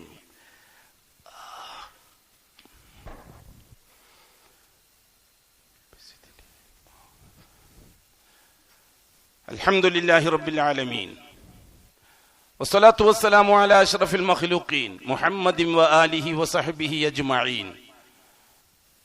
ഇബാദല്ലാഹ് ഇത്തഖുല്ലാഹ ഹഖ്ക തുഖാതിഹി വലാ തമൂതുന്ന ഇല്ലാ വഅൻതും മുസ്ലിമൂൻ. 11ാമത്തെ തലമുറ, അവർക്ക് തർബിയത്തിന് വേണ്ടി അല്ലാഹു ഉലമാക്കളെയാണ് നിയോഗിച്ചത്. നുബുവത്തിന്റെ തസ്തിക നിർത്തിവെച്ചു അല്ലാഹു തആല തൽക്കാലത്തേക്ക്. പിന്നെ വരുന്നത് ഉലമാക്കളാണ്, ഇദ്രീസ് നബിന്റെ ശിഷ്യന്മാരായ ഉലമാക്കൾ. ഇദ്രീസ് നബിന്റെ ഗുരുകുലത്തിൽ നിന്ന് കിതാബോധി പഠിച്ച പണ്ഡിതന്മാർ, മുദരിസുകൾ, ആലിമുകൾ, നമ്മുടെ ഭാഷയിൽ പറഞ്ഞാൽ ഉസ്താദുമാർ, മൗലാനമാർ, ഷെയ്ഖുനമാർ, ഇദ്രീസ് നബിന്റെ ഗുരുകുലത്തിൽ നിന്ന് കിതാബോധി പഠിച്ചവർ. വർത്തമാന കാലഘട്ടത്തെ നാം ചേർത്ത് വായിച്ചോളണം. ചരിത്രം അല്ലാഹു തആല കഥ പറയാൻ വേണ്ടി പറഞ്ഞു തരികയല്ല. മുഹമ്മദ് ഈ ഉമ്മത്തിന് പൂർവ്വകാല ചരിത്രം പറഞ്ഞ് ഇപ്പോഴത്തെ അവസ്ഥയുമായി ബന്ധിപ്പിച്ച് തിരുത്താൻ വേണ്ടിയിട്ടാണ് അല്ലാഹു തആല ചരിത്രം പറഞ്ഞത് ഖുർആൻ ശരീഫില്. കഥ പറയാനല്ല, കിസ്സപ്പാട്ട് ഉണ്ടാക്കാനല്ല, പള്ളിക്ക് മുന്നേരം കിട്ടാൻ വേണ്ടി പൈസ ഉണ്ടാക്കാൻ അല്ലേ? കിസ്സപ്പാട്ട്, യൂസുഫ് കിസ്സപ്പാട്ട്, യൂമുസ കിസ്സപ്പാട്ട്, ഇബ്രാഹിം കിസ്സപ്പാട്ട്, ഫിറൗന്റെ കിസ്സപ്പാട്ട് കേട്ടിട്ടില്ലേ? അല്ല, മുഹമ്മദ് ഈ ഉമ്മത്തിൽ ഇനി വേറൊരു റസൂല് വരാനില്ല, നബി വരാനില്ല. അതുകൊണ്ട് പൂർവ്വകാല നബിമാരുടെയും റസൂലുകളുടെയും കാലഘട്ടത്തിൽ നടന്ന സംഭവങ്ങൾ ഈ കാലഘട്ടത്തിൽ സമൂഹത്തിൽ വരുന്നുണ്ടെങ്കിൽ അതെങ്ങനെയാണ് കൈകാര്യം ചെയ്യേണ്ടത് എന്ന് പഠിപ്പിക്കാൻ വേണ്ടിയിട്ടാണ് അല്ലാഹു തആല ചരിത്രം പറഞ്ഞത് പരിശുദ്ധ ഖുർആനിൽ. ഇദ്രീസ് നബി അലൈഹി സ്വലാത്തു വസ്സലാമിന്റെ ഗുരുകുലത്തിൽ നിന്ന് 5 പണ്ഡിതന്മാരെ അല്ലാഹു തആല കാര്യമായി തിരഞ്ഞെടുത്തു. ഉലമാക്കളെ, ഉസ്താദുമാരെ, ശൈഖുനമാരെ, മൗലാനമാരെ. അവരായിരുന്നു ആ രാജ്യത്തെ ഖാദിമാരെന്ന് ഇറാഖിലെ. അവരാണ് ആ കാലഘട്ടത്തിലെ മുദരിസുമാര്, അവരാണ് പള്ളിയിലെ ഉസ്താദുമാര്, അവരാണ് മൗലാനമാരന്നത്തെ. ആ ഉലമാക്കൾ എന്താണ് അവരോട് പറഞ്ഞു കൊടുത്തത്? ഉപ്പുപ്പയായ വെല്ലിപ്പയായ ആദമും ഉപ്പുപ്പയായ ശീസും അതേപോലെ തന്നെ ഇദ്രീസും ആകാശലോകത്ത് വെച്ച് അള്ളാഹുമായി നടത്തിയ സംഭാഷണത്തിൽ ഉപ്പുപ്പ കൊണ്ടുവന്ന മെസ്സേജ് എന്താണോ ആ മെസ്സേജിൽ നിന്ന് അഡു കണ്ണു കേള വിട്ടുപോകാൻ പാടില്ല. ഇതായിരുന്നു ആ ഉലമാക്കൾ ആ സമൂഹത്തോട് പറഞ്ഞു കൊടുത്തത്. എന്താണത്? എന്തുണ്ടെങ്കിലും ഏതുണ്ടെങ്കിലും അള്ളാഹു മാത്രം, ലാ റബ്ബ ഇല്ലല്ലാഹ്. ലാ ഖാലിക ഇല്ലല്ലാഹ്, ലാ മാലിക ഇല്ലല്ലാഹ്, ലാ മുദബ്ബിറ ഇല്ലല്ലാഹ്. ഇതാണ് ലാ റബ്ബ ഇല്ലല്ലാഹ് മാന. 5 പേരും മരിക്കാൻ തുടങ്ങി, ഓരോരുത്തരും മരിക്കാൻ തുടങ്ങി. ഒന്ന് വദ്, സുവാ തങ്ങൾ, യഊഖ് തങ്ങൾ, നസ്ർ തങ്ങൾ, യഗൂസ് തങ്ങൾ. ഖുർആൻ പറഞ്ഞ പേരാണ്. സൂറത്തു നൂഹ്. ഇബ്നു അബ്ബാസിന്റെ തഫ്സീർ എന്താണ്? ഹൗലായി അസ്മാഉ റിജാലിൻ സ്വാലിഹീന മിൻ ഖൗമി നൂഹ്. നൂഹിന്റെ ഖൗമിലെ സ്വാലിഹീങ്ങളായ സജ്ജനങ്ങളായ 5 പണ്ഡിതന്മാരെ പേരാണിത് എന്നാണ് ഇബ്നു അബ്ബാസ് അതിന് തഫ്സീർ എടുത്തിരിക്കുന്നത്. ലാ തദറുന്ന വദ്ദൻ വലാ സുവാഅ വലാ യഊഖ വയഗൂസ വനസ്റ എന്ന ആയത്തിന്. ആ 5 പണ്ഡിതന്മാര് മരിച്ചു. ഇറാഖിലെ പൊതു ഖബർസ്ഥാനിൽ അവരെ ഖബറടക്കി. ശൈത്വാൻ അംബിയാ മുർസലിങ്ങൾ അംബിയാക്കളെ ഖബർ കാണിച്ചിട്ട് ജനം അടങ്ങുന്നില്ല, ഒതുങ്ങുന്നില്ല എന്ന് കണ്ടപ്പോൾ അവരെ മാറ്റി. ഉലമാക്കളെയും മൗലാനമാരുടെയും ശൈഖുനമാരുടെയും ഖബർ വെച്ചിട്ടാണ് എനിക്കളി. വദ്ദിന്റെയും സുവാഇന്റെയും യഊഖിന്റെയും യഗൂസിന്റെയും ഖബർ കാണിച്ചിട്ടാണ് ആ 11ാമത്തെ തലമുറയെ ശൈത്താൻ ജാറപ്പുറത്തെത്തിച്ചത്, മക്കാമിന്റെ പുറത്തെത്തിച്ചത്, ദർഗപ്പുറത്തെത്തിച്ചത്. ആ 11ാമത്തെ തലമുറയോട് അവര് പറഞ്ഞത് ഈ കാണുന്ന 5 ഉപ്പപ്പന്മാരുടെ ഖബർ, ആയിരക്കണക്കിന് ഖബറുകളെ കൂട്ടത്തിൽ ഈ ഖബർ നിങ്ങളെ ഉസ്താദുമാരെ ഖബറല്ലേ, നിങ്ങളെ ശൈഖുനമാരെ ഖബറല്ലേ, മഹാന്മാരായ പണ്ഡിതന്മാരല്ലേ ഇവർ 5 പേരും? അവരെ കുമ്പത് കിതാബോധി പഠിച്ചിട്ടില്ലേ നിങ്ങൾ? അവരെ നിങ്ങൾ നേർക്ക് നേരെ കണ്ടിട്ടില്ലേ? എന്നിട്ട് നിങ്ങൾ മരിച്ചപ്പോൾ അവരെ മറന്നു അല്ലേ? അതാണ് നിങ്ങളെ കാര്യങ്ങളൊന്നും നടക്കാത്തത്. അതാണ് നിങ്ങളെ കാര്യങ്ങളൊന്നും നടക്കാത്തത്. നിങ്ങളെ കച്ചവടത്തിൽ അഭിവൃദ്ധിയില്ലാത്തത്, കൃഷിയിൽ വിളവില്ലാത്തത്, ആരോഗ്യത്തിൽ വർധനവില്ലാത്തത് ഈ മരിച്ചുപോയ ഉസ്താദുമാരെ നിങ്ങൾ മറന്നു എന്നതാണ്.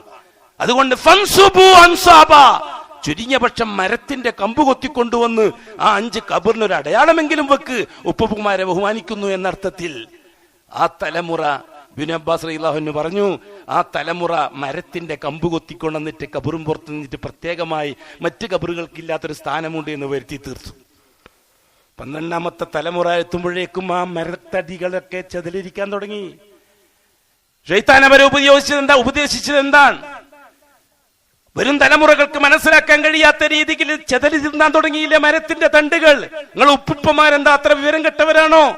നിങ്ങളെ ശൈഖുനമാർ അത്ര വിവരം കെട്ടവരാണോ? വല്യുപ്പമാര് അവരല്ലേ ഈ മരയുടെ കുഴിച്ചിട്ടത്, മരത്തിന്റെ തടി കുഴിച്ചിട്ടത്? അവര് വിവരം കെട്ടവരാണോ? അവരൊന്നും തിരിയാതെ വെച്ചതാണോ? നിങ്ങൾക്ക് അറിയിപ്പിന് വേണ്ടി വെച്ചതല്ലേ? ഒരു 4 കല്ലെടുത്തിട്ട് നിങ്ങൾക്കൊരു സ്ഥിരമായ ഖബറായിക്കൂടെ? 12ാമത്തെ തലമുറ 4 കല്ലെടുത്ത് വെച്ചിട്ട് ഖബറിനെ വേർതിരിച്ചു. അവിടെ നിന്ന് 13ാമത്തെ തലമുറയിൽ ശൈത്താൻ പ്രവേശിച്ചു. ദാ ഈ കല്ല് വെച്ചിരിക്കുന്ന ഈ പ്രത്യേക ഖബർ, ആയിരക്കണക്കിന് ഖബർ വേറെ ഇല്ലേ? നിങ്ങൾ ഉപ്പപ്പമാർക്ക് എന്താ വിവരം കെട്ടവരാണോ നിങ്ങൾ ഉപ്പപ്പമാര്? അവർ വിവരമില്ലാത്തതാണ് ഈ 5 ഖബർ മാത്രം ഇങ്ങനെ കെട്ടിയിരിക്കുന്നത്. വദ്ദിനെ പറ്റി കേട്ടിട്ടുണ്ടോ നിങ്ങൾ? സുവായിനെ പറ്റി കേട്ടിട്ടുണ്ടോ നിങ്ങൾ? ആ ഉസ്താദുമാരെ ഖബറാണിത്. അവരിലൂടെ വേണം നമുക്ക് കാര്യങ്ങൾ നേടിയെടുക്കാൻ. അങ്ങനെ 13ാമത്തെ തലമുറ ഇലാ ഹളറത്തി അൽ ഫാത്തിഹയിലെത്തി. അർസലല്ലാഹു ഇലൈഹിം നൂഹൻ റസൂലാ. ഇപ്പോഴാണ് റസൂല് വരേണ്ടി വന്നത്. ഇൻഷാ അല്ലാഹ് അല്ലാഹു ഇൽമിൽ ഒരുപാട് അഭിവൃദ്ധിയും ബർക്കത്തും തരട്ടെ. മഗ്രിബിന് ശേഷം വരാൻ പറ്റുമെങ്കിൽ വാ, നമുക്ക് മഗ്രിബ് നിസ്കാരം അല്ലേ മഗ്രിബ് നിസ്കാരം കഴിഞ്ഞിട്ട് ഇൻഷാ അല്ലാഹ് നമുക്ക് ബാക്കി പറയാം. സുബഹി കഴിഞ്ഞിട്ടും ബാക്കി പറയാം. ഒരു നാളെ ഇൻഷാ അല്ലാഹ് പോകാൻ ഉദ്ദേശിക്കുന്നുള്ളൂ. അല്ലാഹു ഒരുപാട് ബർക്കത്ത് ഇൽമിലും അതനുസരിച്ച് അമൽ ചെയ്യാൻ മലയോളം തൗഫീഖും തന്ന് അനുഗ്രഹിക്കട്ടെ. അലാ വസല്ലു വസല്ലിമു അലർ റസൂലിൽ മുർത്തദാ വന്നബിയിൽ റസൂലിൽ മുസ്തഫ വന്നബിയിൽ മുർത്തദാ. وقال الله مخبرا وآمرا إن الله وملائكته يصلون على النبي يا أيها الذين آمنوا صلوا عليه وسلموا تسليما. اللهم صل وسلم على رسولك سيدنا محمد وعلى آله وصحبه وأتباعه ومن تبعهم بإحسان إلى يوم الدين. اللهم ارض عن خلفائه الراشدين المهديين أبي بكر وعمر وعثمان وعلي رضي الله عنهم وعن سائر الصحابة والقرابة كلهم أجمعين وارض عنا معهم برحمتك يا أرحم الراحمين. اللهم اغفر للمؤمنين والمؤمنات والمسلمين والمسلمات الأحياء منهم والأموات. اللهم إنك مجيب الدعوات وقاضي الحاجات. طيب ثرانا وثراهم واجعل الجنة مأوانا ومأواهم. اللهم اصلحنا واصلح أئمتنا وأمتنا وولاتنا وولاة أمورنا واجعل أمورنا بأيدي خيارنا حتى يقودنا إلى الخير من هو خير منا. اللهم اعز الاسلام والمسلمين اللهم اعزنا واعز الاسلام والمسلمين اللهم اعزنا اللهم انصرنا وانصر الاسلام والمسلمين اللهم اذل الشرك والمشركين اللهم اذل الكفر والكافرين اللهم اذل الالحاد والملحدين اللهم شتت شملهم وفرق جمعهم وقل عددهم وخالف بين كلماتهم وزلزل اقدامهم وخدب ديارهم يا رب العالمين ربنا آتنا في الدنيا حسنة وفي الآخرة حسنة وقنا عذاب النار ربنا تقبل منا إنك أنت السميع العليم وتب علينا إنك أنت التواب الرحيم واغفر لنا إنك أنت الغفور الرحيم وارحمنا إنك أنت الرؤوف الرحيم